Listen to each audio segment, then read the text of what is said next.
Hey guys, welcome back to the library. Let's get right back to things. Let's be honest, not every game is a four-course meal. That doesn't mean it's a bad game, it's just not on the same level as a big juicy steak. Such is the case with V.I.P, the PlayStation game based on the Pamela Anderson TV show of the same name. The title name is short for Valerie Irons Protection, Anderson's character and bodyguard company. Ubisoft's video game is sort of an extra episode of the TV show. The agency must help Dr. Kindle, a plastic surgeon, save himself from a mob hit after they mistake his medical bill as an extortion threat. Shanghai Ubisoft takes the product in a weird direction control-wise. The game is almost entirely one long QuickTime event with shooting elements mixed in. Before you click away from the video, that's not really a bad thing. I mean, it worked for Dragon's Lair, right? Here's how it works. As one of the agency's members engages the Mafia henchmen, a string of button commands pop up. Ranging from 2 to 6 button presses, correctly matching the sequence will cause the player's avatar to beat the snot out of their opponents. As more grunts run into the screen, the combo sequences will keep up with them. Once the game breaks into several shooting and shipping segments, it's simply moving a cursor over the target and pressing fire. If that doesn't sound like a lot of gameplay functionality, you'd be right. The fun is in the smaller details, specifically the scoring system. The button inputs are simply representations of the random move the character will make. It's how many hits the move does that counts towards this score. By performing without missing an input, players will generate a combo chain. Once started, each successive hit will add 50 points to the hit, and this will continue until either the area is over or an input is missed.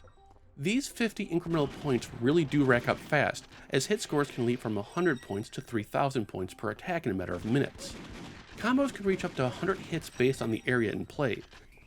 Even funnier, this point system can be messed with if the player is feeling a little cheeky. When controlling Nikki or Quick's shooting moments, gamers need not kill off an enemy as quickly as one would in any other video game. Instead, shots can be alternated between invisible bad guys, essentially interrupting their firing animation and continuing the combo at the same time. It's pretty funny to try.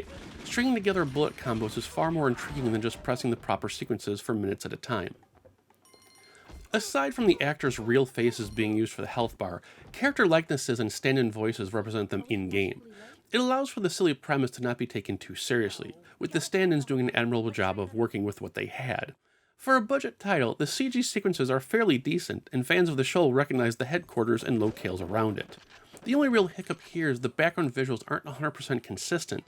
Many times they'll look photographic quality, like they used on-set photos, and then other times it nears the uncanny valley. Once a stage is finished, players will grade on their combo accuracy. As far as I can tell, the only choices are a B grade by default and an A grade if you rock.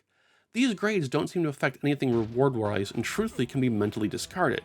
There are rewards, however, and it's a slog if you want to unlock them all.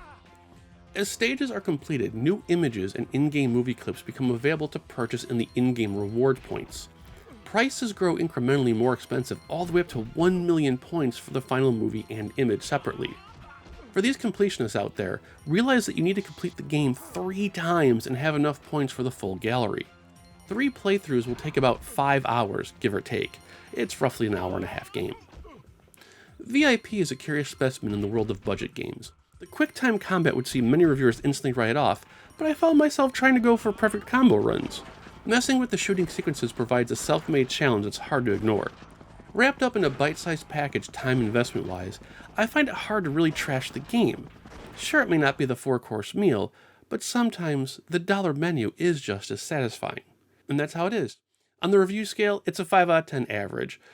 A lot of people I've seen, especially in the irate or anger department, kind of blow off the game and say it's boring. It really isn't boring.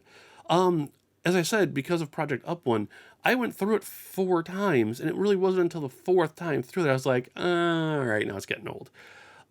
Trying to go for perfect combo runs is actually kind of fun and annoying at the same time. But honestly, truthfully, it really isn't that bad, especially if you were a fan of the TV show. All right, guys, it feels so good to be back after the vacation. I got a whole bunch of stuff planned. Let's get to it, and I will see you then. See you next episode. Take care.